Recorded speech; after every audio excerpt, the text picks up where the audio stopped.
नमस्ते, जय हिंद दोस्तों। आप सभी का फिर स्वागत करता हूं हमारा अपना YouTube channel competitive exam study में।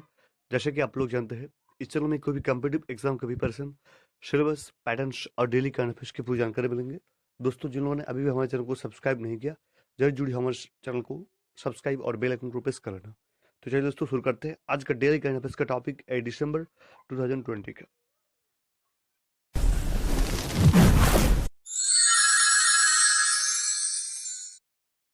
সো ফ্রেন্ডস, আজকের প্রথম প্রশ্ন, সম্প্রতি দ্বিতীয় দেশ হিসেবে চাঁদের মাটিতে পতাকা পুতল কোন দেশ? সম্প্রতি দ্বিতীয় দেশ হিসেবে চাঁদের মাটিতে পতাকা পুতল কোন দেশ? তো অ্যান্সার হয়ে যাবে চীন। চীন হয়ে যাবে একদম সঠিক উত্তর। দ্বিতীয় দেশ হিসেবে চাঁদের মাটিতে প্রথম পতাকা পুতল। চলে যাবে আজকের পরের প্রশ্ন, সম্প্রতি সমস্ত ধরনের ক্রিকেট থেকে অবসর নিলেন কোন নিউজিল্যান্ডের অলরাউন্ডার ক্রিকেটার? খুবই গুরুত্বপূর্ণ প্রশ্ন ফ্রেন্ডস। সম্প্রতি সমস্ত ধরনের ক্রিকেট থেকে অবসর নিলেন নিউজিল্যান্ডের কোন অলরাউন্ডার ক্রিকেটার? তো অ্যান্সার হয়ে যাবে কোরি অ্যান্ডারসন। হ্যাঁ ফ্রেন্ডস, লেফট হ্যান্ড ব্যাটসম্যান এবং left hand bowler Corey Anderson হয়ে যাবে একদম সঠিক উত্তর। চলে যাবো আজকের পরের প্রশ্ন, প্রথমবার ভুটানের সাথে প্রেফারেন্সিয়াল ট্রেড এগ্রিমেন্ট পিটিএ যা শর্ট ফর্ম স্বাক্ষর করল কোন দেশ? প্রথমবার ভুটানের সাথে প্রেফারেন্সিয়াল ট্রেড এগ্রিমেন্ট পিটিএ স্বাক্ষর করলো কোন দেশ? তো অ্যান্সার হয়ে যাবে বাংলাদেশ।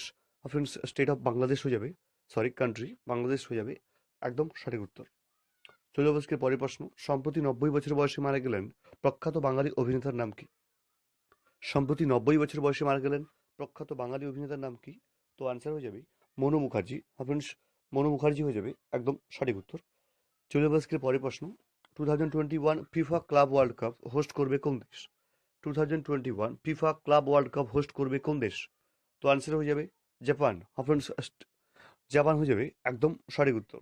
চলে যাবে আজকে পরের প্রশ্ন, এশিয়ান্স অব দ্য ইয়ার 2020 সেরা 6 জনের তালিকায় ভারতের কোন ব্যক্তি রয়েছে? এশিয়ান্স অব দ্য ইয়ার 2020 সেরা 6 জনের তালিকায় ভারতের কোন ব্যক্তি রয়েছে?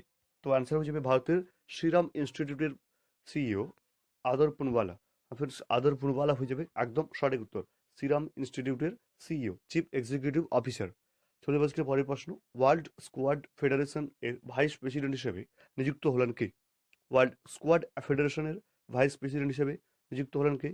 তো অ্যান্সার হয়ে যাবে ভারতের দেবেন্দ্রনাথ সারঙ্গী। ভারতের দেবেন্দ্রনাথ সারঙ্গী হয়ে যাবে একদম সঠিক উত্তর।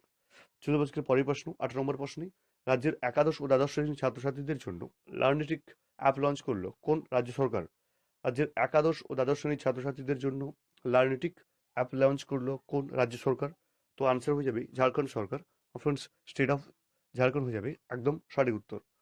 চলে যাবো আজকে পরের প্রশ্ন, শাকির গ্র্যান্ড প্রিক্স 2020 শিরোপা জিতলেন কে? শাকির গ্র্যান্ড প্রিক্স 2020 শিরোপা জিতলেন কে? তো আনসার হয়ে যাবে Mexican racing car driver Sergio Perez. Sergio Perez হয়ে যাবে একদম সঠিক উত্তর, সার্জিও পার্জ। চলে যাবো আজকে পরের প্রশ্ন, 10 নম্বর প্রশ্নে, 7ই ডিসেম্বর কি দিবস হিসেবে পালন করা হয়? 7ই ডিসেম্বর কি দিবস হিসেবে পালন করা হয়? তো আনসার হয়ে যাবে আন্তর্জাতিক বেসামরিক বিমান দিবস। ফ্রেন্ডস, 7ই ডিসেম্বর আন্তর্জাতিক বেসামরিক বিমান दिवस হিসেবে पालन करा है। फ्रेंड्स, ये ছিল আজকে গুরুত্বপূর্ণ 10টি करंट अफेयर्स।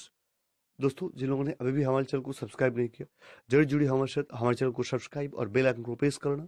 और इस वीडियो को अच्छा लगे तो अपने दोस्तों के साथ जो बंदा अभी कॉम्पिटिटिव एग्जाम का प्रिपरेशन ले रहे हैं उन लोगों के पास भेज देना। तो चलिए दोस्तों, आज के लिए इतना ही, फिर से मिलेंगे दोबारा दूसरी वीडियो लेकर। अलविदा।